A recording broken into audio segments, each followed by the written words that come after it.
cher collègue Abdoulaye, monsieur le secrétaire d'État à la culture, aux industries créatives, au patrimoine historique. Monsieur, Madame le secrétaire général de la Biennale, Madame l'administratrice de la Galerie nationale, Madame l'administratrice de l'Orchestre national, Mesdames, Messieurs les chefs de service, Mesdames, Messieurs, honorables invités. Il me revient ainsi l'honneur et le plaisir de vous associer à cette tradition qui est de vous souhaiter la bienvenue dans ce lieu de la culture. Ce palais, un cadre d'excellence, de recherche et d'action et de création, dont l'objectif est de favoriser la promotion, l'accès aux activités culturelles au profit de toutes les couches de la population, en privilégiant bien sûr l'excellence. La maison de la culture du nom de M. Abdoulaye l'illustre homme de l'air et figure emblématique de la culture sénégalaise, a en effet pour mission de promouvoir la culture du Sénégal, de faire connaître celle des autres, tout en offrant un espace d'expression, de créativité pour toutes les générations. La rencontre de cette après-midi est placée dans le cadre des conférences de la 15e édition de la Biennale de l'art africain contemporain sur le thème The Wake, l'éveil de Sidaye à lui, avec une diversité d'activités culturelles d'accompagnement. La Galerie d'art du Sénégal, fidèle à sa vocation de vitrine des arts visuels, a porté son choix sur le passé et le présent de l'Orchestre national en vue de revisiter. Bakary Sarr, secrétaire d'État à la culture, aux industries créatives et au patrimoine historique.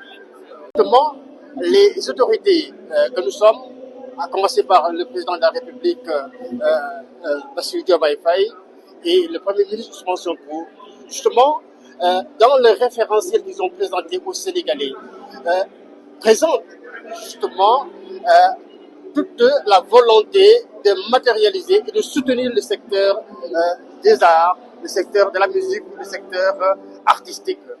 Et donc, l'Orchestre national entre justement dans cette dynamique de soutenir et de faire en sorte que ce flambeau, il faut le revitaliser, il faudrait faire en sorte que l'Orchestre national retrouve le rôle moteur qu'il a joué dans l'histoire et qu'on a joué. Naturellement, il y a un travail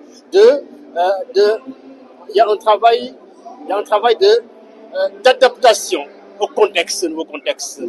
Et cela, les autorités vont travailler justement à faire en sorte que, en termes d'équipement, en termes de tout ce qui participe justement à faire que l'orchestre puisse retrouver sa dynamique, retrouver son travail, retrouver justement sa prestance, nous allons travailler donc à lui redonner justement cette histoire et ce travail, cette dynamique tant convoitée par l'Afrique, par le monde entier. Cette rencontre est un vernissage d'une exposition qui retrace le parcours de l'Orchestre national. Cette exposition a été organisée ici à la Maison de la Culture d'Outasek, mais avec sous l'égide de la Galerie nationale et de l'Orchestre national. Je voulais en profiter pour féliciter les organisatrices et toute l'équipe qui a travaillé pendant des semaines pour avoir ce résultat. Elle retrace donc le parcours de l'Orchestre national. L'Orchestre national, c'est un joyau, c'est un patrimoine. Pour les jeunes générations, probablement, ils ne connaissent pas.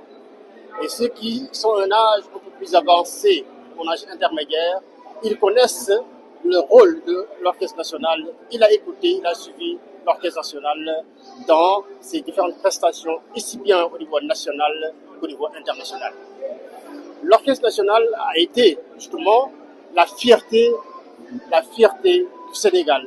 Partout, il a représenté le Sénégal dans les grandes manifestations, mais également il a accueilli de grandes stars internationales et naturellement c'est un espace où la mémoire du patrimoine musical national est gérée est rendu dynamique. Et c'est cela qui fait justement, c'est la pertinence de cette exposition. Il faut que tout le Sénégal, l'Afrique, puisque l'Orchestre national a sillonné le monde entier. Il faut donc que le monde entier puisse comprendre la trajectoire, la mémoire et le rôle que l'Orchestre national a joué dans la construction du pays, dans la construction du Sénégal, dans la mémoire et dans l'histoire du Sénégal.